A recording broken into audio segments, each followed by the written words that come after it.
नमो बुद्धाय. स्वागत करते तुमचे माझ्या एका नवीन व्हिडिओमध्ये. तर आज आपण पाहूया गौतम बुद्ध आणि जीवनाचा दीपक. गौतम बुद्धाने जीवनाचा दीपक ही कथा खूप छान आणि खूप प्रेरणादायी, ज्या कथेने आपलं पूर्ण आयुष्य बदलून जाईल, पूर्ण आयुष्याचा नक्षा बदलून जाईल. ही कथा एकदा आपण ऐकूया. कथेला प्रारंभ करूया. गेल्या अनेक दिवसापासून एक तरुण भिक्षू ध्यान करत होता, पण त्याच्या मनात शांतता नव्हती. तो अस्वस्थ होता. कधी राग, कधी निराशा, कधी शंका असे विचार त्याला त्रास देत होते. सतत त्याच्या डोक्यात काहीतरी विचार चालू असायचे. त्या विचाराचा त्याला खूप त्रास होत होता. एके दिवशी तो थेट बुद्धांकडे गेला.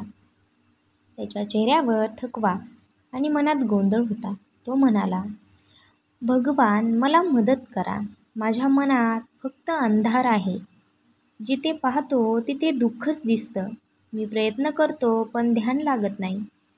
माझं जीवन निरर्थक वाटतंय. सभोवतालचे इतर भिक्षू त्याच्याकडे बघत होते. बुद्ध मात्र शांत होते. त्यांनी त्याच्याकडे करुणेने पाहिले. बुद्धांनी त्याला आपल्या कक्षेत नेलं. तिथे एक छोटा तेलाचा दिवा होता. त्या छोट्या तेलाच्या दिव्याला बुद्धांनी पेटवले. त्या लहानशा ज्योतीने अंधाऱ्या खोलीत सर्वत्र प्रकाश पसरला. बुद्धांनी विचारले, भिक्षू, सांग बघू, हा दिवा का पेटलाय? भिक्षू म्हणाला, भगवान, त्यात तेल आहे, वात आहे आणि तुम्ही त्याला आग लावली म्हणून तो प्रकाश देतो. बुद्ध म्हणाले, बरोबर आहे तुझे. आता सांग, जर या दिव्याला एखाद्या वाऱ्याची झुळूक लागली तर काय होईल? भिक्षू म्हणाला, तो विझेल. बुद्ध म्हणाले, आणि जर तू या दिव्याला सुरक्षित ठिकाणी ठेवलंस, झाकलं, जपलं, तर तो किती वेळ पेटलेला राहील? भिक्षू म्हणाला, जोपर्यंत तेल आहे तोपर्यंत दिवा नक्कीच पेटत राहील. गौतम बुद्धाने मन आणि दिवा याची तुलना करून त्या भिक्षूला सांगितले. बुद्ध शांतपणे म्हणाले, तसंच आपलं मन आहे. जर तू तुझ्या मनाला राग, लोभ, मत्सर, शंका या नकारात्मक विचारांच्या वाऱ्याला उघडं केलंस तर मनातील शांततेचा दिवा विझून जातो. पण जर तू सावधानतेने मनाचं रक्षण केलंस, धम्माचं तेल भरलंस, करुणेची वात ठेवली आणि ध्यानाची ज्योत पेटवलीस, तर तो दिवा आयुष्यभर उजळत राहील. भिक्षू ध्यानपूर्वक ऐकत होता. त्याच्या चेहऱ्यावर थोडं समाधान दिसू लागलं, पण त्याच्या मनात अजूनही शंकाच होती. शंकेचा अंधार होता. तो पुन्हा म्हणाला, भगवान, पण माझ्या मनात इतक्या शंका आहेत. मी वारंवार चुकतो. ध्यान करताना विचलित होतो. कधी स्वतःवरच राग येतो. मला वाटतं मी कधीच शांत होऊ शकणार नाही. बुद्ध स्मित करत म्हणाले, अरे भिक्षू, जेव्हा खोली अंधाराने भरलेली असते तेव्हा तू काय करतोस? अंधारावर रागवतोस का? त्याला शिव्या देतोस का? भिक्षू थोडा हसला आणि म्हणाला, नाही भगवान, मी तर दिवा पेटवतो, मग अंधार आपोआप नाहीसा होतो. बुद्ध म्हणाले, तसंच आहे. तू मनातल्या अंधारावर रागावतोस म्हणून तो वाढतो. तू फक्त दिवा पेटव, करुणेचा, प्रज्ञेचा आणि धैर्याचा दिवा. मग निराशा, शंका आणि दुःख आपोआपच नाहीसं होईल. जीवनातील अंधाराची उदाहरणे गौतम बुद्धाने त्या भिक्षूला दिली.